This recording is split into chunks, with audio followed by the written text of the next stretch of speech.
चोर और राजा की कहानियां तुमने बहुत सारी पढ़ी होंगी, बहुत सारी सुनी होंगी, लेकिन ये कुछ अलग हट करके है। चलिए सुनाते हैं आपको ये कहानी। किसी जमाने में एक चोर था। वह बड़ा ही चतुर था। लोगों का कहना था कि वह आदमी आंखों का काजल तक उड़ा सकता है। एक दिन उस चोर ने सोचा कि जब तक वह राजधानी नहीं जाएगा, अपना कर्तव्य नहीं दिखाएगा, तब तक चोरों के बीच उसकी धाक नहीं जमेगी। यह सोचकर वह राजधानी की ओर रवाना हुआ। वहां पहुंचकर उसने यह देखने के लिए नगर का चक्कर लगाया कि कहाँ क्या कर सकता है। उसने तय किया कि राजा के महल से अपना काम शुरू करेगा। राजा ने रात दिन महल की रखवाली के लिए बहुत से सिपाही तैनात करके रखे थे। बिना पकड़े गए परिंदा भी महल में नहीं घुस सकता था। महल में एक बहुत बड़ी घड़ी भी लगी थी, जो दिन रात का समय बताने के लिए घंटे बजाती रहती थी। फिर क्या, चोर ने कुछ लोहे की कीलें इकट्ठा की और जब रात को घड़ी ने 12 बजाए तो घंटे की हर आवाज के साथ वह महल की दीवार में एक एक कील ठोकता गया। इस तरह बिना शोर किए उसने दीवार में 12 कीलें लगा दी। फिर उन्हें पकड़कर वह ऊपर चढ़ गया और महल में दाखिल हो गया। इसके बाद वह खजाने में गया और वहां से बहुत सारे हीरे चुरा लिए। अगले दिन जब चोरी का पता चला तो मंत्रियों ने राजा को इसकी खबर दी। राजा बड़ा हैरान और नाराज हुआ। उसने मंत्रियों को आज्ञा दी कि शहर की सड़कों पर गश्त करने के लिए सिपाहियों की संख्या दूनी कर दी जाए और अगर रात के समय किसी को भी घूमते हुए पाया जाए तो उसे चोर समझकर गिरफ्तार कर लिया जाए। जिस समय दरबार में यह ऐलान हो रहा था, एक नागरिक के भेष में चोर मौजूद था। उसे सारी योजना की एक एक बात पता चल गई। उसे फौरन यह भी मालूम हो गया कि कौन से 26 सिपाही शहर में गश्त के लिए चुने गए हैं। वह सफाई से घर गया और साधु का बाना धारण करके उन 26 सिपाहियों की बीवियों से जाकर मिला। उनमें से हर एक इस बात के लिए उत्सुक थी कि उसका पति ही चोर को पकड़े और राजा से इनाम ले। एक एक करके चोर उन सब के पास गया और उनके हाथ देखकर बताया कि वह रात उसके लिए बड़ी शुभ है। चोर ने हर एक पत्नी से बोला कि उसके पति की पोशाक में चोर उसके घर आएगा, लेकिन देखो, चोर को अपने घर के अंदर मत आने देना, नहीं तो तुम्हें दबा लेगा। घर के सारे दरवाजे बंद कर लेना और भले ही वह पति की आवाज में बोलता सुनाई दे, उसके ऊपर जलता कोयला फेंकना। इसका नतीजा यह होगा, चोर पकड़ में आ जाएगा। सारी स्त्रियां रात को चोर के आगमन के लिए तैयार हो गईं। अपने पतियों को उन्होंने इसकी जानकारी भी नहीं दी। इसी बीच पति अपनी गश्त पर चले गए और सवेरे 4 बजे तक पहरा देते रहे। हालांकि अभी अंधेरा था, लेकिन उन्हें उस समय तक इधर उधर कोई भी दिखाई नहीं दिया, तो उन्होंने सोचा उस रात को चोर नहीं आएगा। यह सोचकर उन्होंने अपने घर चले जाने का फैसला किया। जो ही वे घर पहुंचे, स्त्रियों को संदेह हुआ और उन्होंने चोर की बताई कार्रवाई शुरू कर दी।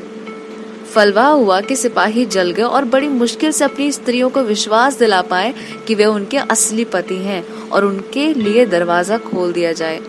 सारे पतियों के जल जाने के कारण उन्हें अस्पताल ले जाया गया। दूसरे दिन राजा दरबार में आया तो उसे सारा हाल सुनाया गया। सुनकर राजा बहुत चिंतित हुआ और उसने कोतवाल को आदेश दिया कि वह स्वयं जाकर चोर पकड़े। फिर क्या, उस रात कोतवाल ने तैयार होकर शहर का पहरा देना शुरू किया।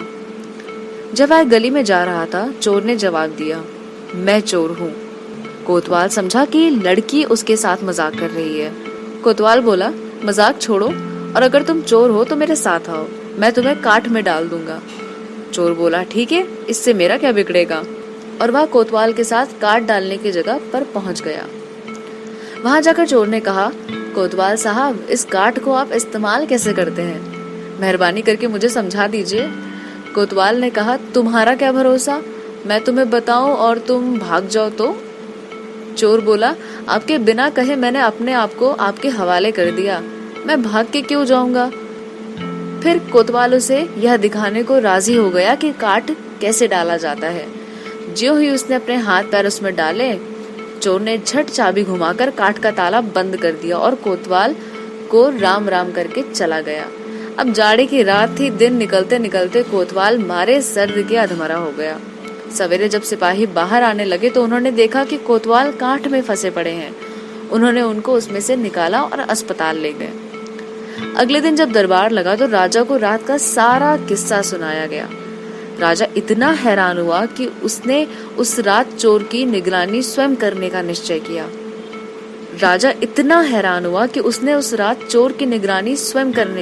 किया। चोर उस समय दरबार में मौजूद था और सारी बातों को सुन रहा था। रात होने पर उसने साधु का भेष बनाया और नगर के सिरे पर एक पेड़ के नीचे धूनी जलाकर बैठ गया। राजा ने गश्त शुरू कर दी और 2 बार साधु के सामने से गुजरा। तीसरी बार जब वह उधर आया तो उसने साधु से पूछा कि क्या इधर किसी अजनबी आदमी को जाते देखा है? साधु ने जवाब दिया, मैं तो अपने ध्यान में लगा था।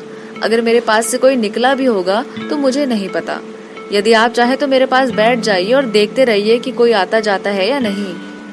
यह सुनकर राजा के दिमाग में एक बात आई और उसने फौरन तय किया कि साधु उसकी पोशाक पहनकर शहर का चक्कर लगाए और वह साधु के कपड़े पहनकर वहां चोर की तलाश में बैठे।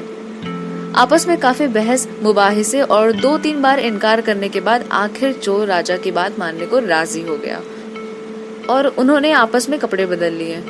चोर तत्काल राजा के घोड़े पर सवार होकर महल में पहुंचा और राजा के सोने के कमरे में जाकर आराम से सो गया।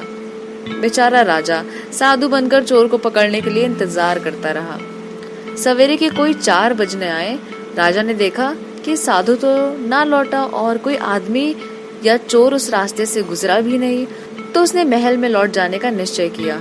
लेकिन जब वह महल के फाटक पर पहुंचा तो संतरियों ने सोचा, राजा तो पहले ही आ चुके हैं, हो ना हो ये पक्का चोर है जो राजा बनकर महल में घुसना चाहता है। उन्होंने राजा को पकड़ लिया और काल कोठरी में डाल दिया। राजा ने शोर मचाया पर किसी ने उसकी बात न सुनी।